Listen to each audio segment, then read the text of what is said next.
What's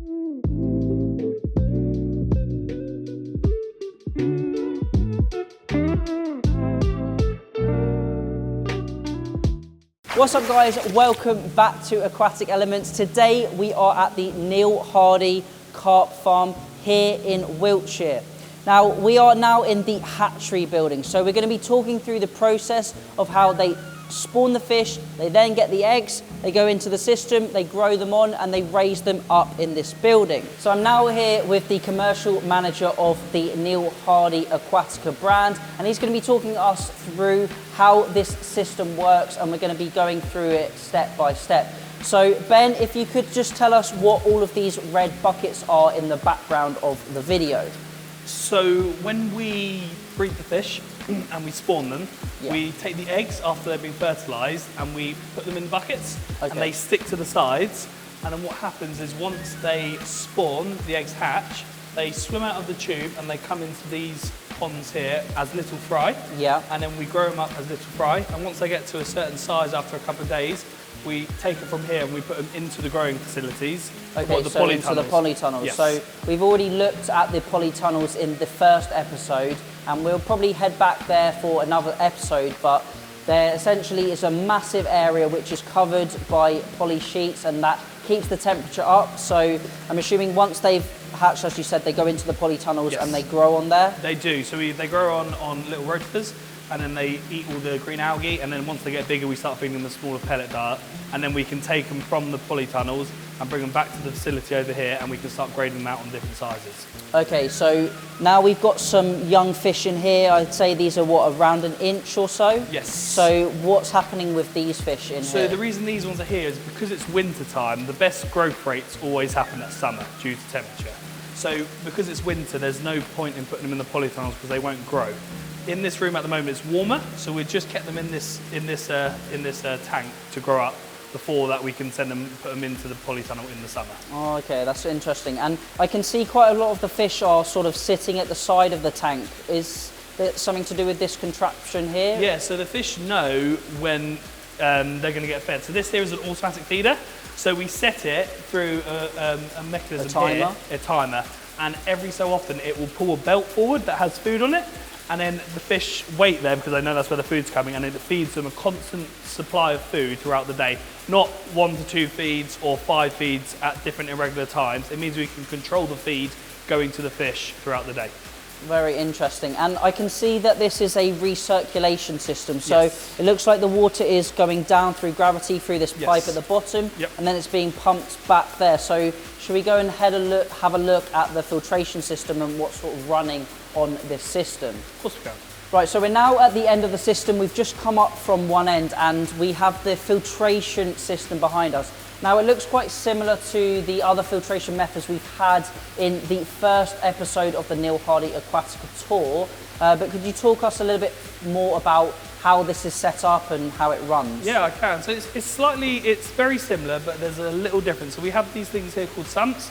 So the water, as you see, will come through this pipe and come up the sump, and it stays in here. Then what we do is we have a pump that will pump all the water through the bubble bead. So it goes through the bottom, what's here, and then it will pump it through the bubble bead filter to take out all the mechanical, like all the rubbish and the silt and the poo of the fish. And it comes through the top, and then comes into that UV system, and it goes into a trickle tower, and then through the trickle tower it goes all the way back out into the pumps to be filtered through. Yeah, so it looks like it's quite a similar system to the ones in the main fish house, and we've got that bubble bead to remove all the mechanical waste, and then the trickle tower to remove all the biological waste.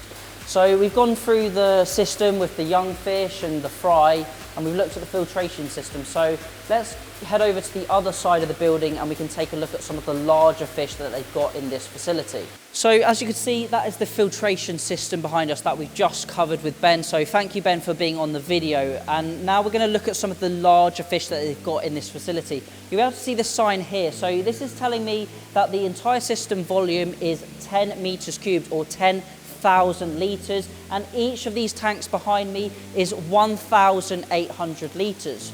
So if we take a look at this system, you'll be able to see at the far end, we've got the same filtration methods and the same filtration system that we had on the fry system just behind me on this side.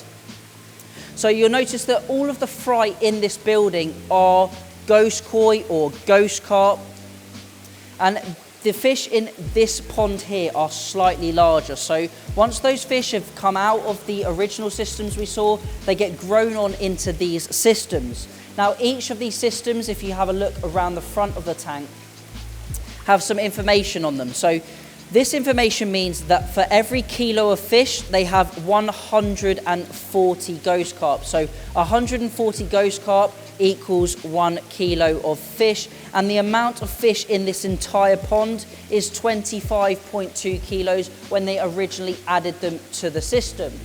Now if we work along, we can see we've got some slightly larger fish. Now these fish are much bigger, they're nearly twice the size, because if we take a look at the front of the pond here, we can see that there's 80 fish per kilo, so we're getting a lot bigger. And as we work our way down the ponds, we're going to see some larger fish.